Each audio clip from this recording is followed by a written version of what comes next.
All right. Welcome to Cloudsmith's April webinar, SLSA 1.0. What does it mean for you? I'm Allison Sikelka. I head up product at Cloudsmith. Cloudsmith is the only universal artifact management solution that lets you securely store and distribute your software artifacts to your team and to your customers anywhere in the world. I'm excited to have two great guests here today to help us dig into SLSA. SLSA is a community-backed framework designed to help organizations secure their software supply chain. We'll talk about what's in the specification and why, how SLSA relates to or differs from other standards, and what are some practical steps organizations could be taking now or should be taking now to help ensure the security of the software they ship to production. Before we jump in and before I introduce our guests, though, I have a few housekeeping notes. If you're watching us on Twitter or LinkedIn, repost this live stream for your chance to win a free lunch. We'll announce the winner of the free lunch at the end of the webinar here. We will also be giving away prizes for folks who are joining us on our webinar streaming platform. So stick around until the end of the session and be sure to let us know you're here by dropping an emoji in the chat. And then lastly, Cloudsmith is excited to announce Unpacked. Unpacked is Cloudsmith's virtual conference for DevOps and engineering leaders taking place on June 20th. If you're interested in learning more about securing and scaling software delivery and hearing from folks who are tackling these problems and these challenges every day, be sure to visit unpackedconference.com to register today. It's free, it's virtual, it's global, and we'd love to have you join us. So with that, I'd like to introduce our guests for today's session. First, we have Isaac Hepworth. He is a group product manager at Google focused on software supply chain integrity. Through this role, Isaac has supported Google's contributions to OpenSSF's SigStore, SLSA, and Guac. Isaac is also the chair of the OpenSSF Supply Chain Integrity Working Group. Isaac, thanks for joining today. Thanks for having me here. Great to be here. Thanks, Allison. Good to meet you all. We also joining us is David A. Wheeler. David is the director of open source supply chain security at the Linux Foundation. David is an expert on developing secure software and on open source software specifically. David, thanks for joining us today as well. Thank you very much. With that, let's jump into our topic, SLSA 1.0. To get us started, I'd love to hear from each of you how you came to be involved with SLSA and contributing to its development. Isaac, you want to jump in first? Yeah, absolutely.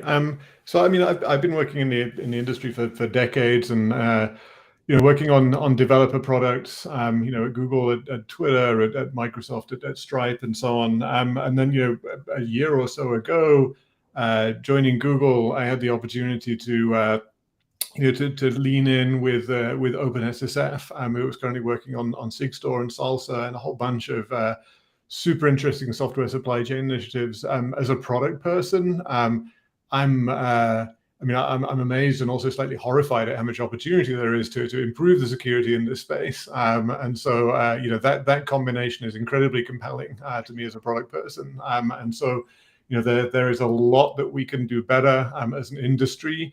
The macro dynamics here around the rise in attacks in software supply chain security, emerging regulation and legislation around it, a burgeoning set of efforts in the open source community and in the standards community, and it's really a super exciting environment. Lots to do and a lot of value to add. And I think frameworks like SLSA, which span the industry horizontally, can really lift all boats and hopefully make the overall industry software supply chain more secure. And that's a super exciting opportunity.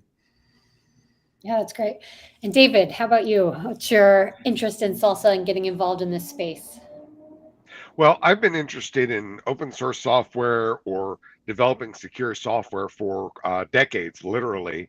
And I joined the Linux Foundation before the Open Source Security Foundation, OpenSSF, was even founded, specifically to try to help Linux Foundation improve security overall. When the OpenSSF was formed, I immediately got involved because its goals are basically my goals.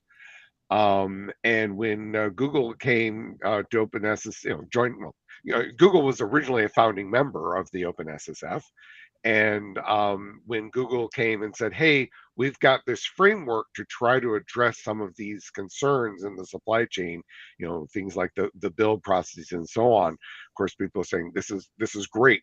The challenge that Google, of course, has been doing a lot of these things for quite some time, and I imagine we're going to be getting into this. So the challenge was, how can we take all these good ideas that work within Google space and bring it out and find out, okay, these parts are either very challenging to do outside of Google space, or maybe there's other ways to do it. And basically starting with an example from one organization into something that can be widely applied by many different organizations. This is not a unique challenge, by the way. This is a challenge of standards in general. Usually the best ones are starting with something that someone's already doing successfully and then trying to look at how to generalize it. And so from the beginning, when SLSA came in, I became involved, trying to help in the many organizations who've contributed to what has finally become SLSA version 1.0 release, which I'm sure we're going to be talking about. Yeah, no, that's great. Great introduction from both of you on some of the background of SLSA too. I want to jump off from there a little bit. Isaac, you had mentioned that SLSA is trying to be horizontal across the industry. I'd love to understand, for folks who've heard of SLSA, who are on this call, but maybe aren't really familiar with what's in the framework. What are the main objectives of SLSA? What's SLSA trying to solve for organizations? And then how do the tracks and the content of SLSA map into helping them solve those challenges? Absolutely. And there's a many layered answer to that. And I think, one of the areas which is perhaps the most vague, but at this stage in the maturity of the industry is super important, is, SLSA just as a center of gravity for beginning to standardize, language and concepts around supply chain security, making sure that everyone's using the same nouns and verbs, understands them the same way, has the same conceptualization of, what does the software development lifecycle look like? What are the relevant threats at various points in that lifecycle, and so on. And SLSA does a great job of, beginning to provide a lingua franca for the industry, and standardizing some of that terminology and vocabulary, and enabling folks from across the ecosystem, from across the industry, to work together effectively. So I think, from a non-functional perspective, SLSA has done a terrific job of that. I think functionally, one of the observations I'd make is that modern software is component based by nature, and it's assembly often involves components from outside your own operational domain, from some upstream supplier from outside of your organization, and folks who are making software or consuming software or using software are often in the position of not really being able to concretely understand risks to their organization from artifacts that they're relying on from upstream. And SLSA is SLSA is in part a way to do that, a framework to better understand the risk involved in with a given artifact. What's this artifact's provenance? What can I tell about it from its inherent properties, and from what properties can I derive from practices that were used in its production? And so for a consumer of software, I think SLSA begins to give some quantification to risk, and enables you to implement policy in your SDLC around the provenance of nature artifacts you're ingesting. For software producers, who are producing these components and supplying them downstream supply chain, SLSA is a great, very pragmatic set of best practices for supply chain security. And so, SLSA has this dual life where, for people making components, it provides a very pragmatic, leveled, transformation framework for making your own supply of components incrementally more secure as you go on your software supply chain security journey. And then for consumers, gives you additional data and metadata to reason about as you consume software components. In terms of the tracks, I think SLSA at the moment, the SLSA 1.0 specification had a lot of effort, and a lot of it's the weight and the gravity of SLSA is around build, and how is software built, and what are the properties of a builder that is used? Is it hermetic and isolated? Is the environment ephemeral? Is the builder service-based? To what extent can we trust the service that is building software? Because ultimately, software which runs in production, you might even consider the build system which built that software part of the production base. You should consider your build systems part of production operations too. And SLSA has a focus on build, as its first track. And I'd like, I think I should emphasize that, SLSA as a vision within the OpenSSF spreads much more broadly across a whole number of supply chain concerns, including build and provenance and source and dependencies and vulnerability management. We don't have all these pillars covered today, but certainly there's an ambition to have the OpenSSF provide frameworks and solutions spanning all of these concerns. Yeah, that's great. So Isaac, I can. yeah, go ahead. Yeah, I can try to add to that. I mean, one way to view this is SLSA is all about a pragmatic approach for projects to counter supply chain attacks. And if I can riff a little bit on what Isaac said, some history might be helpful here. If you go back several decades, a lot of software development, applications, you developed almost everything yourself. That's not really how normal software development works today. The numbers that I have is on average anywhere from 78% to 90% of a typical application, once you open up the hood, is open source software components. That's not including any proprietary libraries that they also use. That's not including an operating system. Often it's not including databases. I mean, in general, just like the hardware world, people generally don't design their own screws when they're building a larger system. Similarly, we don't try to rebuild everything from scratch today. That's good. It's a good thing. But the side effect is that means that when we develop software, we're depending on others, including how it's built and so on. I mentioned Isaac already mentioned these various tracks. When the SLSA first was, its first draft was released, it included a lot of capabilities, and the discussion was, what, we really need to focus on a specific track, really nail that down, exactly what that is. Let's let's really refine that so everybody can understand it. Let's call that version 1. Then now that when I was released, there's going to be ongoing work to refine other areas to continuously improve. But nevertheless, the overall goal is very much to counter supply chain attacks, because we are now far more dependent on suppliers than we used to be. Yeah, that's great. And that's definitely something we talk a lot about with our customers, where they're sourcing their artifacts and getting those third-party dependencies, and how do you know that you can trust them? So is it safe to say that we can expect to see additional tracks be built out within SLSA in the future? Yes.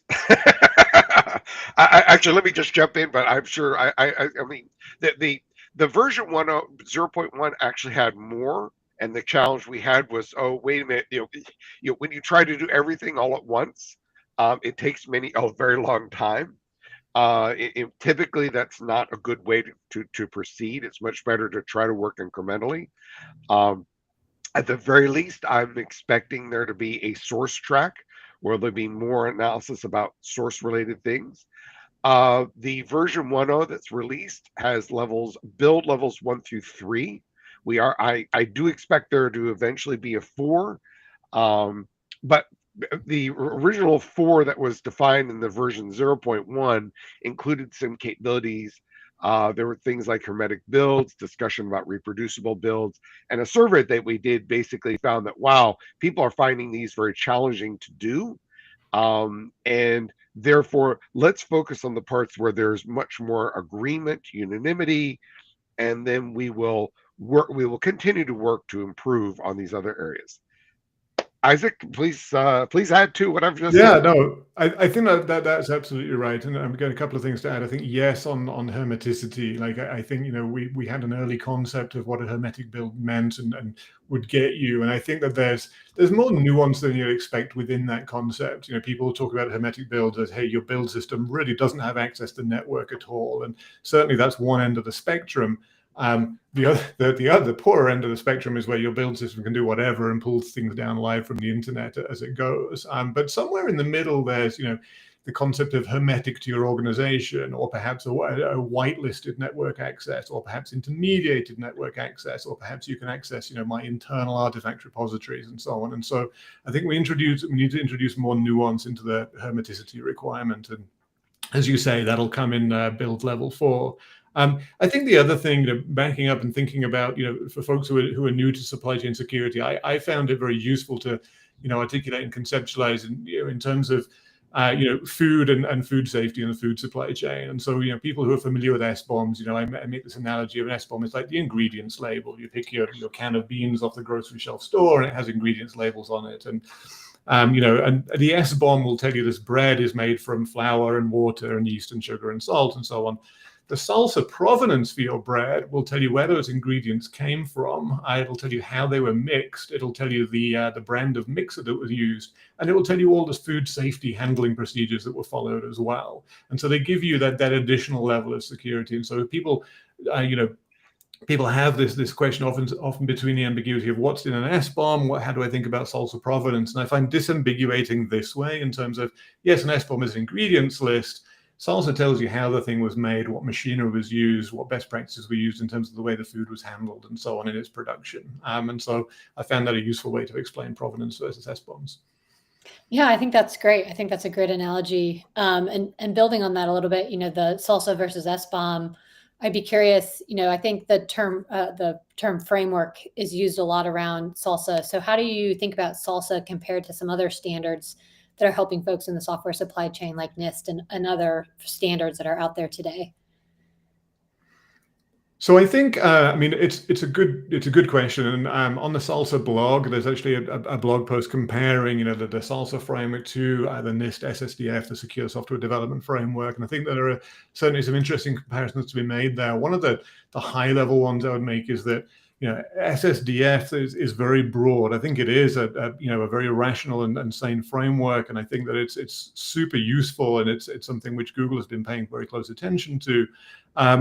But there are a couple of aspects that it's missing when you look at adoption of it. The first of all is it's not a leveled framework. There's no transformation ladder, or there's no kind of, hey, what's SSDF level 0, and then how do you get from there to level 1, and how do you, wherever you are on the ladder, how do you reach the next rung? And SLSA's leveled structure really gives it that very ergonomic, approachable feeling that wherever you are in your practices today, you can map onto where you are in the SLSA levels, and you can easily climb the ladder. That's the first observation I make about NIST SSDF and SLSA. The second one is that SSDF is a descriptive framework, and so it describes. It certainly provides examples to illustrate how would this descriptive practice be implemented in the real world. SSDF SLSA on the other hand is rather prescriptive. It's rather specific and tells you specifically, here are things you need to do. This is what your build system needs to look like. Here's how you capture, the parameters that go into your build. Here's how to think about an ephemeral environment. And it's very specific, and that makes it, from an implementer's perspective, much more comprehensible to get started with. You can immediately look at it, and there are specific, almost checklists of instructions that you can follow in order to reach a particular SLSA level. I think that NIST SSDF, certainly super important for the industry, is very, very broad in scope. It's got sections about preparing the organization and how do you do role-based training for people building software. SLSA is much more narrow and targeted in scope to supply chain concerns specifically, and SLSA 1.0 to build within that set of concerns. David, anything to add? Yeah, I agree with what you said there. And of course, when you open up broad to all specifications and standards related to these areas, it's a very, very long list. But I think one other thing that's important to note that and a challenge, many of these other specifications and documents and materials, I'm sure what word to use here, NIST 853, 800-53, and the SSDF and so on, for examples. Many of them make assumptions that are rather difficult to translate into the open source software world. A lot of them make assumptions about, we're going to impose requirements on your organization. What organization? In a vast number of open source software projects, there's one person. There's one maintainer. There might be two. They don't work for the same company necessarily in many cases. If they're, and so, the many of these documents make assumptions that translate poorly out in the world if you're not a government contractor, for example. Now, that doesn't mean they can't be applied, and certainly there are cases where they can be, and that's wonderful. But it makes it a challenge to translate this. More generally, a number of these documents kind of assume a waterfall model approach. Write all the requirements, create a document taller than I am, then we'll start writing some designs, and when we're all done, we'll start writing some code. That's not the way most software is developed today. So, that doesn't mean there aren't requirements and there aren't designs. There are. But the assumptions about how they present themselves don't always map to the way some of these specifications assume that they exist, that they might exist, say, if you were a contractor. So the goal is for something like SLSA is to make it applicable to a vast number of circumstances, which may not be the same as the circumstances, say, a large government might assume exist. I think that's a really good general point, actually. And as someone who has one foot in Google's first-party supply chain work and one foot in Google's open source contributions around supply chain security, it's super apparent to me that the problems in supply chain security are generally very similar in the open source domain, in Google's first-party domain, and even in solutions that Google builds for its customers in GCP. The problems are all very similar, and you can squint and they look the same. But the fact that we're delivering solutions in these three different delivery domains, one being open source, one being Google first party, and one being to Google customers, and each of these domains has different value structure, different incentives, different economics, different scale of actors, and techniques which may work to increase security in a corporate environment, like an executive top-down mandate. You will now use this compliance framework. You can't apply that in open source. The incentives are different. How open source software is developed is a very, very different, organic, much more bottoms-up affair. And so there's this interesting variation that even as the problems look similar between enterprise first-party software supply chain security and open source, the dynamics of each environment are sufficiently different that you need to reason about them differently, and they require different approaches. Yeah, certainly. If I may. Yeah, go ahead, David. If I may quickly, yeah, sorry. I think this all stems from an intentional effort within SLSA, OpenSSF in general, to engage a lot of different organizations. There are open source software projects with literally thousands of contributors, very large bodies of maintainers, all the way to down to single person projects. And the only way to develop specifications that really can be applicable in all those different circumstances is by developing that specification publicly, working with many, many different organizations to try to develop something that is both specific enough to be applicable and yet also can actually be applied by these various organizations. Yeah, I think that's great. I want to just call out, Isaac mentioned the SLSA blog in there. And so for folks who are on the webinar platform, I think we can post a link to the SLSA website. For those who are streaming, the SLSA specification and blog can be found at slsa.dev, salsa.dev. So definitely check that out to get familiar with the contents of the SLSA framework, but also explore the blog and some other material that's available there. I want to shift gears a little bit and start to talk about practically how organizations are implementing best practices or thinking about securing the software supply chain. David, the Linux Foundation recently put out a survey or conducted a survey, the SLSA++ survey, which I think we can also share a link to understand practically what are organizations doing to secure their software supply chain today. I'd love to hear a little bit about some of the discoveries from that survey and what surprised you out of that, or if it was what you expected. Absolutely. Yep. So, and this comes back to my earlier comment of, don't just write a spec, dump it over the wall, and hope that it was okay. We, we, so while Salsa version 1.0, sorry, 0.1 was out, and before 1.0 was, completed, released, we did a survey to, get feedback on things related to that based on that 0.1. And we got some really interesting results. I'll do a quick summary, but I'll point to the blog post, which then points to the actual survey itself.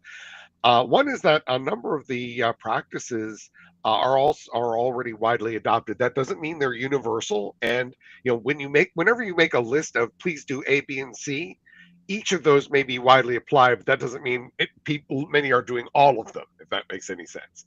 Nevertheless, the fact that so many were widely applied gives, I think, a lot of credence to the idea that, yes, for many organizations, they'll have to make some changes to reach these higher levels of salsas, well, the build levels here in particular, but that they're completely doable. The ones that were, all of them were considered helpful. Two in particular were considered to be substantially more difficult, specifically hermetic builds and reproducible builds. Those of you who will look at the version 1.0 will notice that, those aren't in version 1.0. And that's because, as Isaac mentioned, once we started getting into, well, what exactly do you mean and what is required and how do you do that? Lots of complications, lots of more difficulties. So we're not ignoring that. We're just saying, let's first agree on what we can, set that down, and then for follow-on work, we will work on focusing on those areas.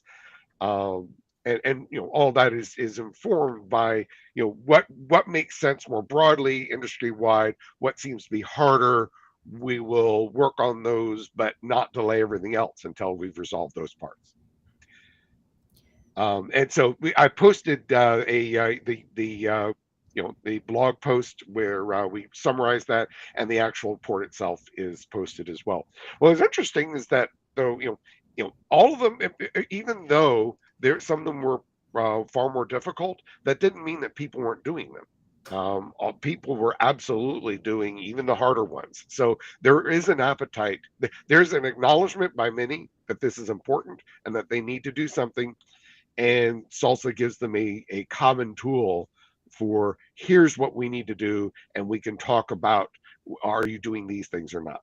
And Isaac, please mention whatever I forgot to mention. No, I actually, I mean, the one that you last mentioned there in terms of, it stood out to me as one of the top level takeaways, was, that there wasn't a strong correlation between, the level of difficulty of a particular practice and the level of adoption of that practice. And I think, the summary, the survey summary is that, there's evidence that where there's a will, there's a way. And I thought that was a super interesting takeaway. But I definitely encourage people to look at the survey. I thought it was particularly well designed and well conceived as a survey, and really interesting to see, what is the state of the industry around adoption, knowledge of, and perception of the various practices.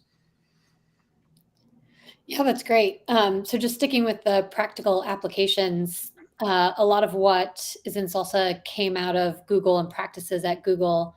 Isaac, could you speak a little bit to, I guess, the journey that Google went through to start to secure their supply chain, and how you decided where you're going to start, and how that led to the Salsa framework?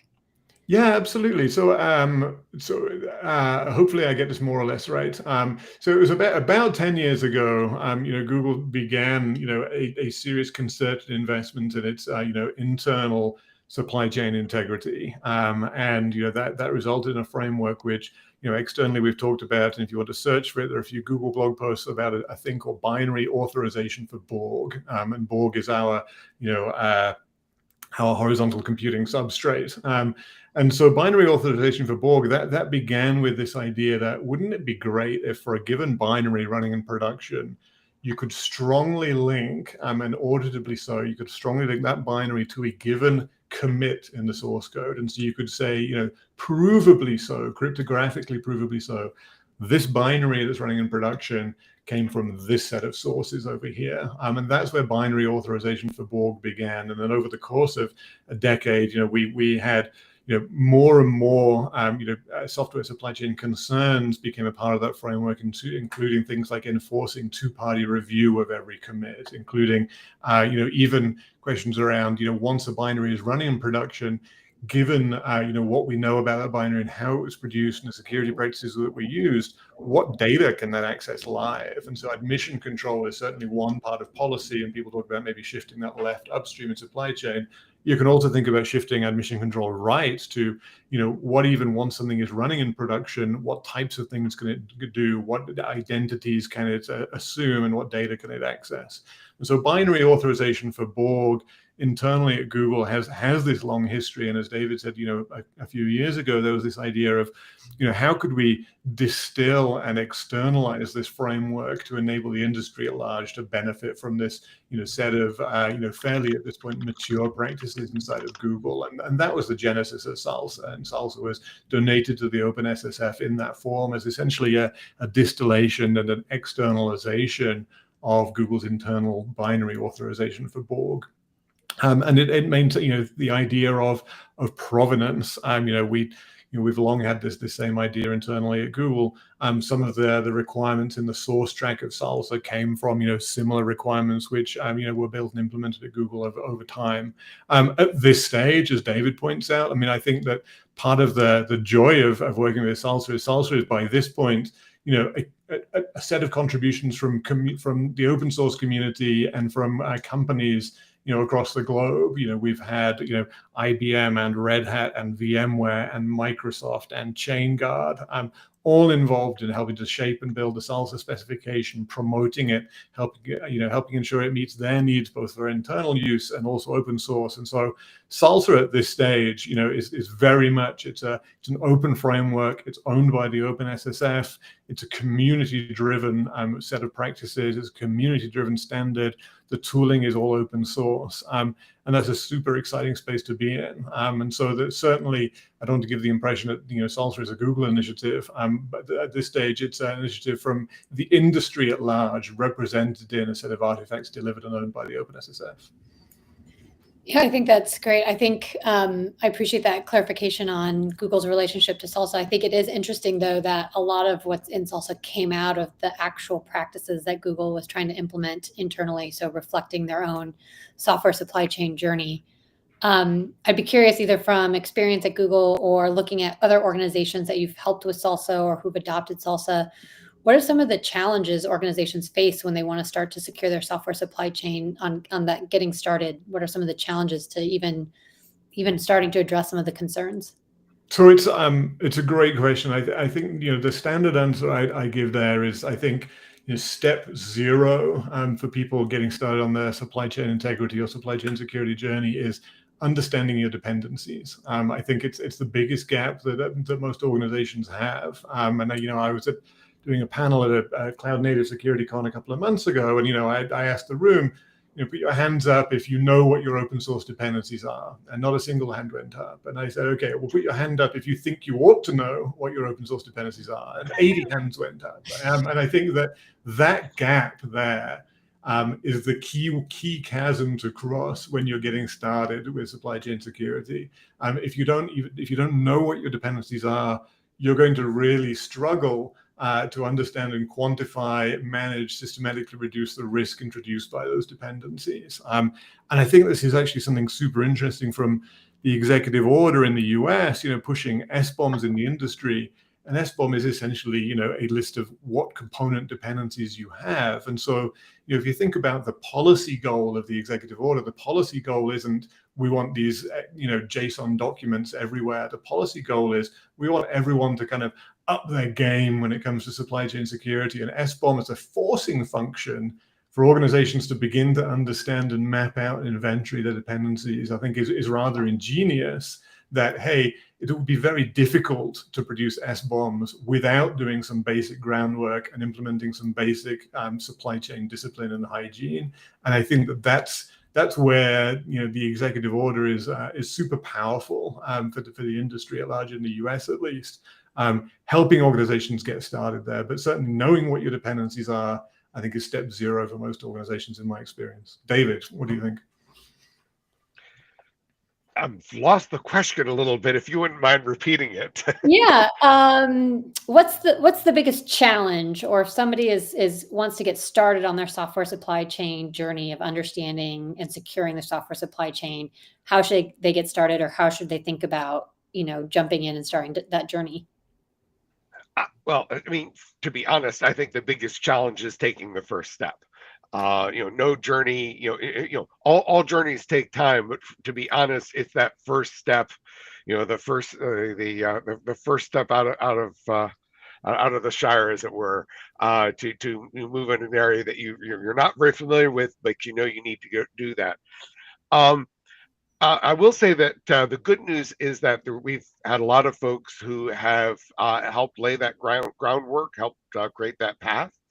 I know that, for example, at CNCF, looked at Argo and Prometheus and several other folks against the earlier version of SLSA, and feeding back hey, your spec isn't very clear here. It should be clarified like this. Do you really mean that? Do you really, and so once you start, the good news is, the reason for announcing, hey, it's at version 1.0, is that people have already taken efforts to take what was attempted to be clear before and prod on it, focus on it to help make sure that it is clear and that there is information to help people actually accomplish that.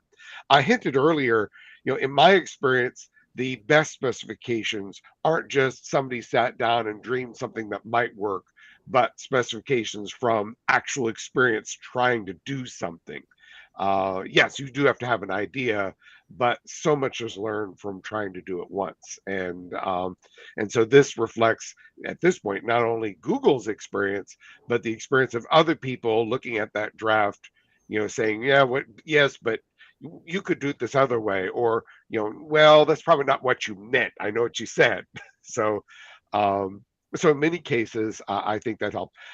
Because it's leveled, the upper levels tend to be harder. What a surprise. But that's okay. The advantage of leveled systems is you don't have to, you can start with the first level and then move on. Yeah, that's great. Isaac, you mentioned in there about managing risk and being able to make improvements around your risk profile. How should somebody think about measuring the benefits of implementing something like SLSA? Or how do you think about the return on the investment of starting to implement some of these best practices? Gosh, that's another great question. And I think, organizations starting this journey tend to have, one of two broad sets of concerns. One is insider risk. Like, what is my risk when it comes to my own software developers, my own staff, and, an individual employee's ability to compromise my supply chain from the inside. And I think that there's ROI you can gain from there, thinking about, to what extent can you protect your own, production systems from rogue employees and insiders with malicious intent.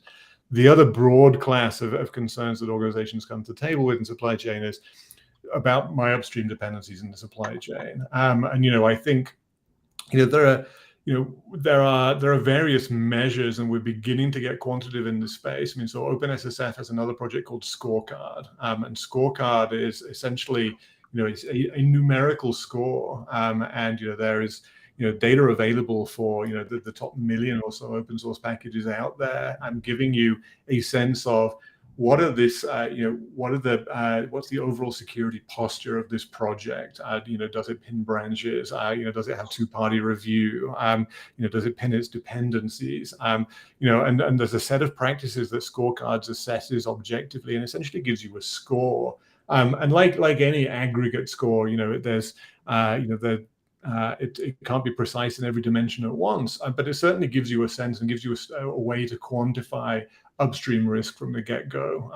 And certainly internally at Google, as we're advancing our own internal capabilities here, we're looking at, what are our upstream dependencies? What intelligence and data can we gather about them? How do we aggregate that data sensibly? And then produce, essentially risk signals for input into policy, into overall risk systems, into governance, and even developer assistance as well. Like, one idea, there are some implementations out there already, but the idea that an individual developer in their IDE could establish a new dependency, with open source upstream, and get assistance or additional information right there in the IDE about what risk did you just add to your project from an overall dependency health perspective, dependency security perspective, dependency integrity perspective, but shifting left that risk assessment, so you're not coming to deploy something to production and suddenly finding out oh gosh, it's too risky, but really making it at ingestion time, at development time, at the time when you first established that dependency in the first place, really understanding what risk you're ingesting into your supply chain at that point.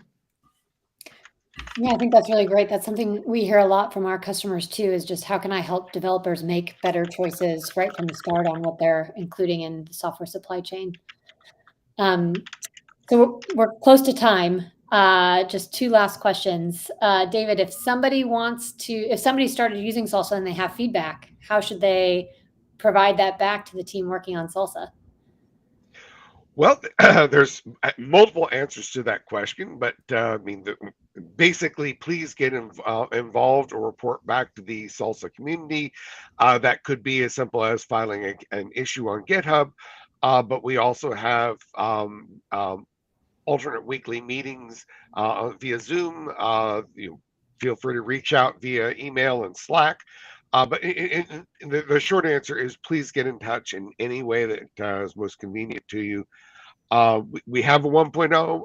It's in great shape, but we intend to continue to expand, improve it, add more information as we refine it. So we always love to hear feedback. Great. And then final question, just for organizations who are interested in software supply chain but are new to the space, do you have any recommendations on resources, a blog, a person to follow on Twitter? Who do you think would be good, or what do you think would be a good recommendation for someone who's interested in starting to learn more about securing their software supply chain? Well, I'm going to jump in right there because I think the OpenSSF is a great place to go. So that would be openssf.org. So the Open Source Security Foundation, I mean, it's part of the Linux Foundation, and it specifically exists to improve the security of the open source software that we all depend on. Individual or persons and individual organizations, absolutely, if you have a particular project you want to work with, please go do so and go improve. But in many cases, it makes sense for folks to work together to work on these broader issues. And so the OpenSSF is very much a forum for that. We've got blog posts if you want to find out what's going on. We've got courses on how to develop secure software that free. We mentioned scorecards and the best practices badge projects for helping projects figure out what kinds of things they should be doing. I hear about this Salsa thing, which has finally come to fruition, and it's wonderful to see. And so I don't believe that there's going to be one silver bullet that counters all software security, software supply chain issues. We're not going to go back to the world of rewriting all our software from scratch. That's a terrible system. It doesn't scale to the problems we've got, so to the challenges we have. But we do think that there's a lot of things that can be done that really make things a lot better, and we would encourage anybody who's interested to please come join. Yeah, that's great. Isaac, any closing thoughts or anything to add I'm there? going to just 100% echo what David said. Also talk the OpenSSF book, encourage folks to get involved. It's an incredibly welcoming community. There's groups looking at supply chain, at best practices, at tooling, at dependency management, at vulnerability disclosure, any topic you can think of in the supply chain and general open source security world. There are groups within OpenSSF working on it. And there is a large focus on open source. There are a lot of individuals who show up from large enterprises across the world as well. And so, I think it's a great point to dive in and orient yourself within the space. But there's lots of threads to pull on, both in terms of blog posts and individuals and Twitter accounts, to learn more and dive into certain topics.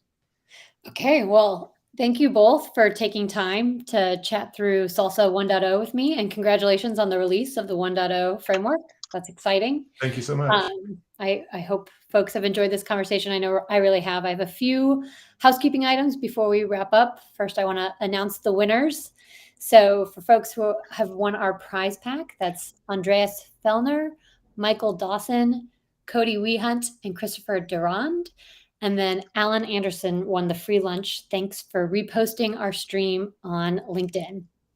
I also want to mention that Cloudsmith will be at the Open Source Summit in Vancouver in 2 weeks. David and Isaac, I don't know if either of you will be there. I'll be there. Okay, perfect. We will all be at in Vancouver. So hopefully, if you're there as well, you can stop by and say hi.